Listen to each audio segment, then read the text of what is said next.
என் பேரு ரேவதி. திருப்பூர் மாவட்டம், திருப்பூர் மாநகராட்சி ராயபுரம் நடுநிலைப்பள்ளியில 8ஆம் வகுப்பு படிக்கிறேன். எங்க ஸ்கூல்ல மதிய உணவு சாப்பாடு எப்பயுமே ஸ்பெஷலா இருக்கும். வாரத்துக்கு ஏத்த மாதிரி 5 வகையான சாப்பாடு போடுவாங்க, முட்டை போடுவாங்க. ஹெல்த்தியா இருக்கணுங்கிறதுக்காக காய்கறி, கீரை எல்லாம் போட்டு எங்களுக்கு ஹெல்த்தியான சாப்பாடு, டேஸ்டான சாப்பாடு தருவாங்க.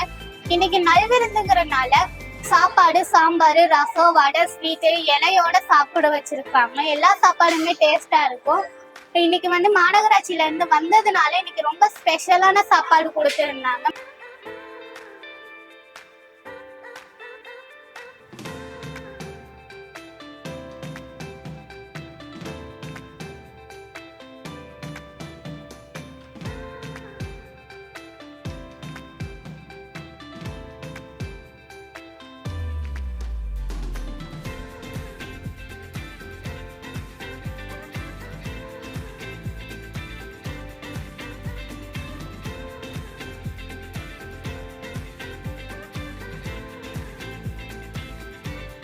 மாநகராட்சியில இருந்து வந்தவங்களுக்கு தேங்க்ஸ்.